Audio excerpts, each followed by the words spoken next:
Est-ce que les actions de Manchester United peuvent améliorer votre portefeuille et vous mener à la Ligue des Champions? Jetons-y un coup d'œil.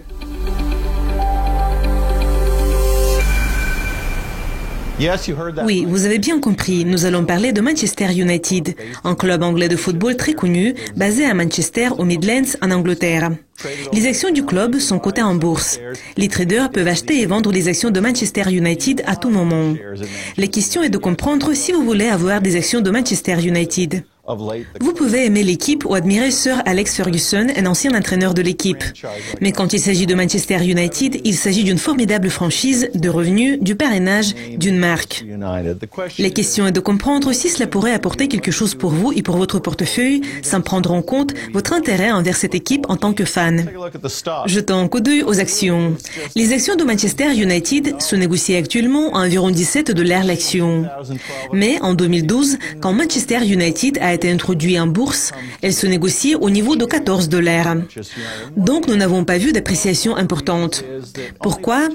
Une des raisons, c'est que seulement 10% de la valeur de la société sont négociées en bourse. La deuxième raison, qui est très importante, c'est que les actions de Manchester United sont divisées en actions de classe A et de classe B. Qu'est-ce que cela veut dire? Cela veut dire que vous et ceux qui achètent les actions de classe A ont des droits de vote limités. La famille Glazer, qui contrôle Manchester United, possède des actions de classe B, 50% des actions de classe B. Cela veut dire que ce sont eux qui contrôlent tout ce qui se passe à Manchester United et décident qui sera embauché et qui sera licencié, qui va jouer et qui ne va pas jouer. La question est de savoir si Manchester United est une franchise prospère. Oui, évidemment. L'équipe a gagné la Ligue des Champions plusieurs fois.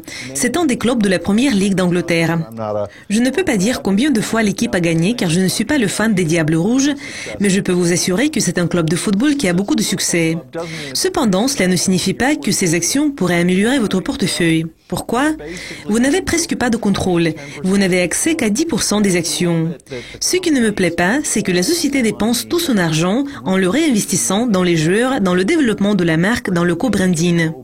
Donc, il n'en reste presque pas pour les actionnaires détenant des actions de classe A. Vous pouvez évidemment acheter des actions à 17 $ l'action et dire à vos amis lors d'une soirée dans un pub que vous possédez des actions de Manchester United. C'est impressionnant si vous êtes dans un pub, mais cela ne veut pas dire que vous pourrez gagner de l'argent sur les marchés boursiers. Je ne suis pas sûr que ce soit intéressant d'être partenaire qui a des droits limités. Vous pourrez réaliser pleinement votre potentiel en tant qu'actionnaire seulement si la société est vendue pour 3 milliards de $ par exemple. Est-ce possible? Oui, évidemment.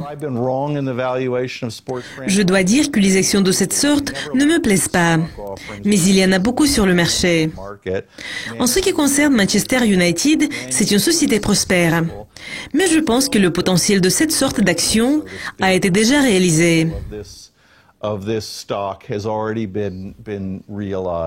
C'est tout pour cet épisode des conseils en placement. C'était Matthew Stevenson en partenariat avec Dukascopy TV. N'oubliez pas, l'argent peut prendre soin de vous, mais il ne peut pas prendre soin de lui-même.